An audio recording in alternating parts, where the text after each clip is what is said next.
नमस्कार। चलिए आज एक बहुत ही दिलचस्प लोक कथा सुनते हैं। एक ऐसी कहानी जहां विरासत में सोना चांदी नहीं बल्कि धोखा देने की कला मिलती थी। हाँ, बिल्कुल सही सुना।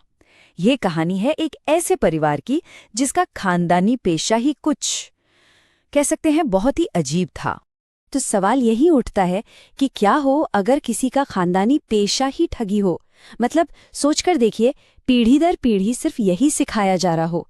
तो चलिए इसी सवाल के साथ हम दाखिल होते हैं इस अनोखे परिवार की जिंदगी में।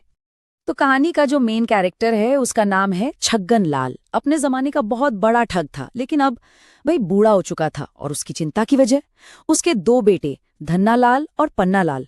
और चिंता भी क्या कि ये दोनों इतने आलसी हैं कि ये उसकी ठगी की खानदानी कला को आगे कैसे बढ़ाएंगे। तो कहानी का जो असली मोड़ है ना, वो यहीं से शुरू होता है। छगनलाल अपने बेटों से कहता है, मुझे दिन रात यही चिंता सताती है कि मेरे बाद तुम दोनों का क्या होगा। हमारी ये पुश्तैनी विरासत कौन संभालेगा।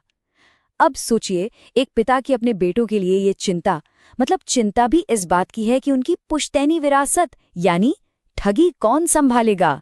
है ना अजीब, पर उसके लिए ये बिल्कुल सच्ची चिंता थी। तो भाई पिता ने चुनौती फेंकी और बड़े बेटे धन्नालाल ने उसे उठा लिया। सिर्फ 100 रुपए लेकर वो निकल पड़ा। और मकसद था अपनी काबिलियत साबित करना, एक ऐसी ठगी करना जिसे देखकर उसके पिता भी दंग रह जाएं।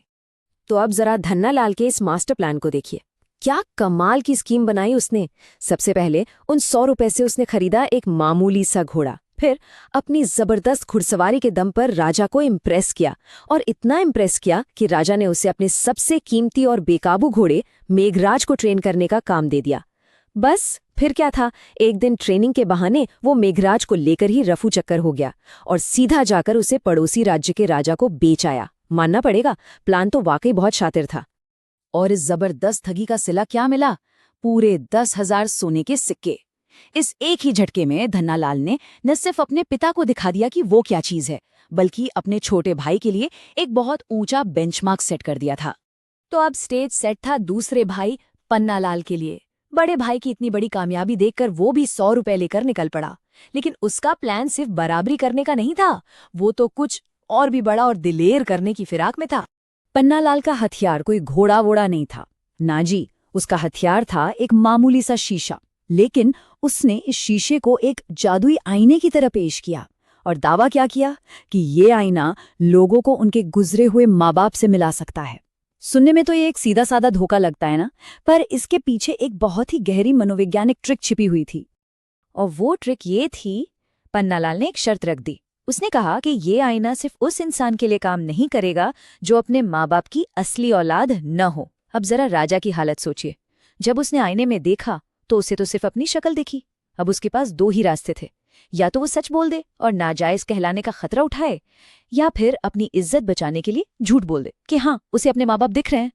क्या कमाल का जाल बिछाया था। और पन्नालाल की चालाकी यहीं खत्म नहीं हुई। उसने पहले तो राजा से आईना देखने की फीस ली, पूरे 11,000 सोने के सिक्के। फिर मंत्री को भी नहीं छोड़ा, उससे भी 1100 सिक्के ऐंठ लिए, और आखिर में तो हद ही कर दी। वही मामूली सा शीशा राजा को 20,000 सोने के सिक्कों में बेच दिया। मतलब एक ही धोखे से 32,000 से भी ज्यादा की कमाई। बड़े भाई से कहीं आगे निकल गया। तो अब पूरा परिवार अपनी कामयाबी के जश्न में डूबा हुआ था। पिता फूले नहीं समा रहे थे। उन्हें लगा कि चलो, उनकी धोखेबाजी की विरासत अब महफूज हाथों में है। वो सब अपनी घमंड के आसमान पर थे, इस बात से बिल्कुल बेखबर कि उनकी ये खुशी बस चंद पलों की मेहमान है। और पिता छगनलाल ने तो ऐलान ही कर दिया, शाबाश मेरे बेटों, तुम दोनों मेरी परीक्षा में पास हो गए। मुझे तुम पर गर्व है, तुम ही मेरे असली वारिस हो। ये उनकी कामयाबी का, उनके घमंड का सबसे ऊंचा मुकाम था। लेकिन जैसा कि अक्सर होता है, सबसे ऊंची चोटी से ही सबसे गहरी खाई दिखती है। पर उनकी ये सारी खुशी, ये सारा घमंड ज्यादा देर तक नहीं टिक सका, क्योंकि उसी रात सब कुछ जलकर राख हो गया। हुआ यूं कि पिता के हुक्के से एक जरा सी चिंगारी उड़ी और उसने पूरे घर को अपनी चपेट में ले लिया। उनकी वो सारी दौलत जो उन्होंने बेईमानी से कमाई थी, एक एक सिक्का बस देखते ही देखते राख का ढेर बन गया। एक ही पल में सब खत्म।